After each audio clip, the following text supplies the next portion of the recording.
Salut les amis artistes du groupe Vive d'Art et d'Eau Fraîche. Ah, ce Georges-là, le morveux.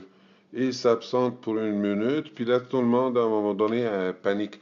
Chers amis, moi, c'est Picasso. Oui, Suzanne Gervais a annoncé votre projet pour le mois de février sur mon hommage, mais je vous remercie très bien, chers amis. Regardez, ça ne me surprend pas. Sylvie Godet, elle s'est trompée. Elle pensait qu'on parlait de Dali. Mais en fin de compte, entre Dali et moi, on a eu une relation très, très, très complice. J'étais plus vieux que Dali de 23 ans. Il m'admirait énormément et j'avais beaucoup, beaucoup d'admiration pour ce génie-là. Bon, notre art contemporain ou moderne était un petit peu ambigu parce que ses points de vue surréalistes et mon point de vue cubiste étaient convergent un petit peu. Mais je vous invite ce mois-ci-là de rester à l'écoute parce que lorsque Georges il finit par placer mes yeux à bonne place puis comprendre un petit peu c'est quoi le cubisme, mais en même temps, on verra les autres artistes, quelle idée qu'ils ont eue ou quelle idée qu'ils ont sur le cubisme en général. Moi, j'ai fondé le cubisme pour mes idéologies à moi personnelles, et je suis content que jusqu'à aujourd'hui, dans les meilleurs et dans le pire, le style cubisme reste quelque chose qui est admirable et révolutionnaire. Je suis un innovateur. Jusqu'à aujourd'hui, on parle Picasso, Picasso lorsqu'on parle de la peinture, ça me réjouit. Alors, chers amis, ce mois-ci, parlons art cubiste, parlons tout ce qui est autour de l'art contemporain et moderne. Et oubliez pas que la naissance de l'abstrait est venue juste après cette liberté d'expression sacrée. Bon, mais je vous donne rendez-vous jour après jour, même si Georges, il est dans son déprime, puis ce tata-là, il va vous donner des nouvelles de moi, il va me faire parler de temps en temps, si ça vous intéresse, mais écoutez-nous. Salut, salut Marilyn, salut Gisèle, merci Rando, Daniel pour ta participation, Claudine aussi, ça ne me surprend pas Claudine que dans ton art, il y a un petit peu de cubisme. Et Sylvie Godet, courage, j'ai hâte que tu fasses quelque chose. Alors, bon courage pour les autres artistes, ce défi-là et ton rendez-vous. Et Léna Roy, je suis certain que tu es capable de faire un petit vase en forme de sphère ou en cône ou n'importe quoi. Vive le cubisme, les amis. Salut, bye.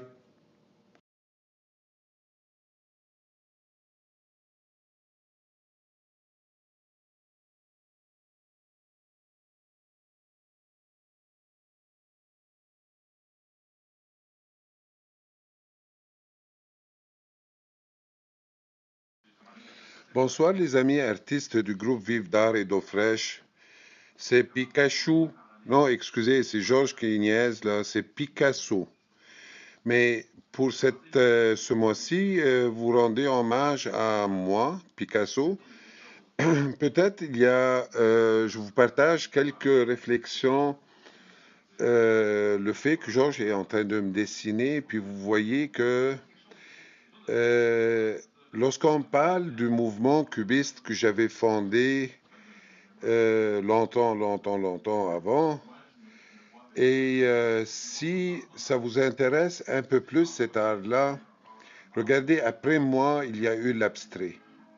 Et l'abstrait, c'était émouvant, c'était quelque chose à base des sentiments, ce que vous ressentez, et même l'intuitif est rentré dans l'histoire. Mais moi, au juste, c'est un petit peu avant, si vous remarquez, les contours, les lignes, ce qui est une antidote à la colère. Lorsqu'on parle colère, parce qu'un philosophe, il a dit un jour, si vous êtes en colère, faites des lignes, dessinez, mesurez, faites des calculs. Mais si vous êtes triste, dessinez des fleurs, mettez des couleurs, ça va vous réjouir. Et vous voyez, c'est que moi, avec les lignes et les contours, et surtout des formes géométriques, un rond, un sphère, un carré, une losange, c'est j'essaie toujours de cerner le complexe de l'être humain. Vous voyez comme Georges, il a fait mon portrait, puis il n'arrive pas à situer mes yeux par rapport à mes narines, par rapport à ma bouche. Et c'est là où on voit la complicité de l'être humain. Avez-vous des complexes? Pas juste physiques. Les complexes, parfois psychiques, ou des complexes sociaux, des complexes en tout genre. On a l'impression parfois que le complexe, plus qu'on est complexe, et plus qu'on est intelligent. Lorsqu'on parle des choses intelligentes, mais on dirait on est porté à complexer notre explication.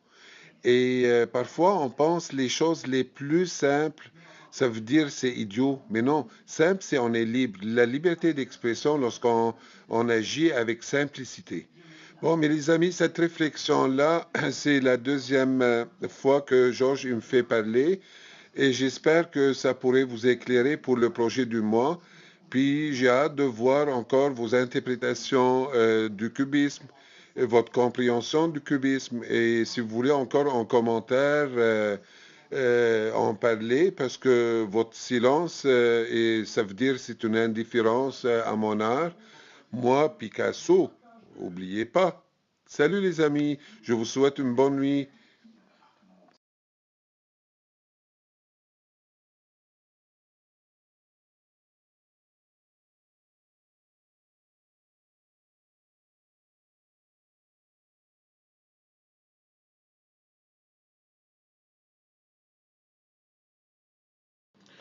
Bonsoir les artistes du groupe Vive d'Art et d'eau fraîche. C'est Pikachu. Encore, Georges, il m'appelle Pikachu. C'est Picasso. Je suis l'âme de Picasso. Je suis mort, ça fait longtemps, les amis, en 72, 1972. Oui, le temps a passé. Il y a toujours des artistes qui passent. Vous savez, ce que j'ai vécu, ne comptez pas. Parce que j'ai eu des enfants, des femmes, une vie normale, j'étais humain. Écoutez, j'étais très orgueilleux. Et j'en passe, mais mon art était ma priorité. On m'appelait maître et je comptais parmi les génies. Qu'est-ce que j'ai inventé? Quelques lignes sur un carton, sur une assiette, sur un support. Mais chaque ligne pour moi signifiait énormément.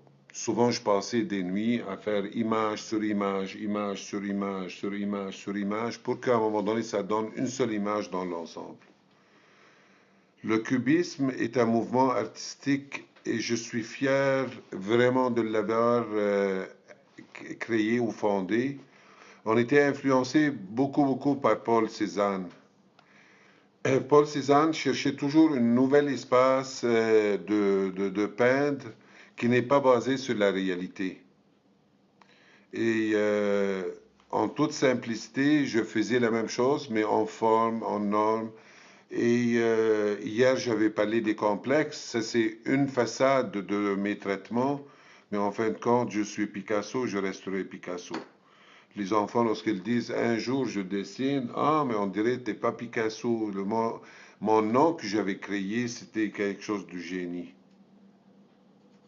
Si vous avez des informations sur moi, les amis, partagez-les entre vous. C'est vraiment enrichissant et ça nourrit votre inspiration. Alors, je vous souhaite une belle soirée.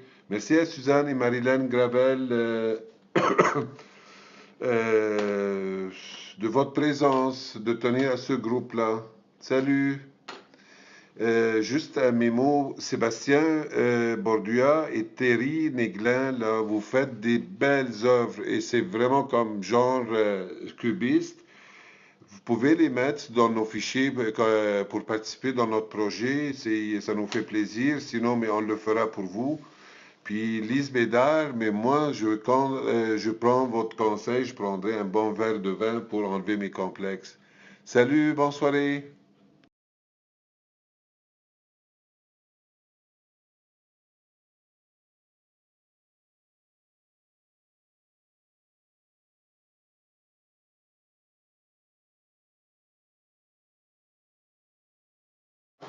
Salut les artistes du groupe Vive d'Art et d'eau fraîche.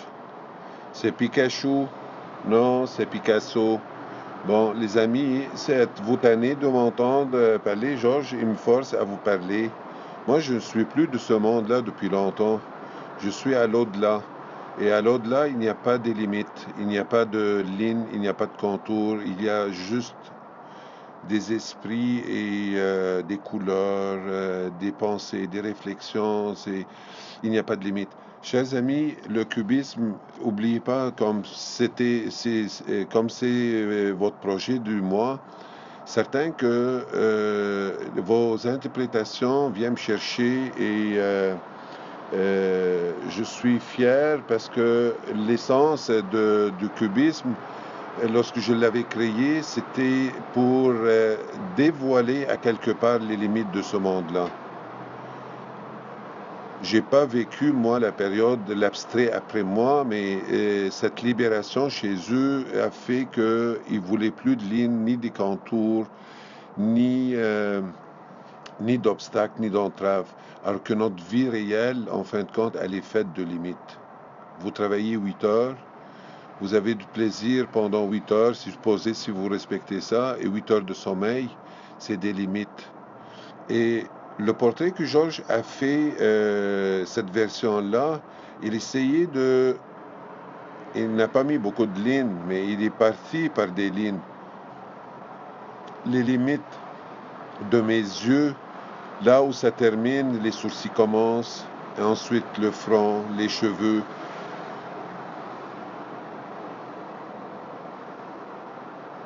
J'avais une personnalité limitée. J'ai l'impression, si je reviens dans mon vécu, et c'est là où je focusais sur toutes les limites de ce monde-là et les limites et la limite de mon art. Mon art, avec le nom que j'ai donné, c'est aujourd'hui à l'au-delà, mais si vous remarquez, ça fait rappel un petit peu à votre réalité. Vos enfants vont à l'école, vous travaillez, c'est toutes des limites. Vous n'êtes pas capable de travailler et en plaisir. Vous n'êtes pas capable de prendre des vacances sans penser à votre travail. Vous n'êtes pas capable de peindre en se détachant à 100% de vos tâches, tantôt la cuisine, la vaisselle, le souper, etc. Alors il y a toujours quelque chose qui nous limite. Mais l'homme, lorsqu'il n'a plus de limite, cette infinie limite, le rend libre, le rend intègre, le rend amoureux, le rend augmente le désir chez lui. Bon, mais ça c'est Picasso qui parle par, par, par la pensée de Georges. Mais qu'est-ce que vous en pensez, hein? On a parlé de complexe. Hier, on a parlé à quelque part de la simplicité et de ce qui est compliqué, ce qui est complexe. Aujourd'hui, je vous parle un petit peu des limites des lignes. Oui, Anita Vaillancourt et Hélène Roy, ils ont dit qu'ils n'aiment pas le cubisme, mais en fin de compte, si vous regardez autour de vous, votre chambre, c'est une chambre carrée, il y a des limites, votre fenêtre, c'est une limite à la réalité en dehors, ce qui se passe. Votre écran que vous regardez, c'est des limites, et moi, je voulais les cadrer toutes pour dire qu'à un moment donné, sans ces limites-là, oui, l'abstrait a du sens là où vous êtes rendu dans l'histoire de l'art. Salut les amis, alors je vous tarde pas beaucoup, à la prochaine si vous aimez ce que je vous radote, mais je vous ferai d'autres plus tard. On a tout le mois devant nous. Salut, bye.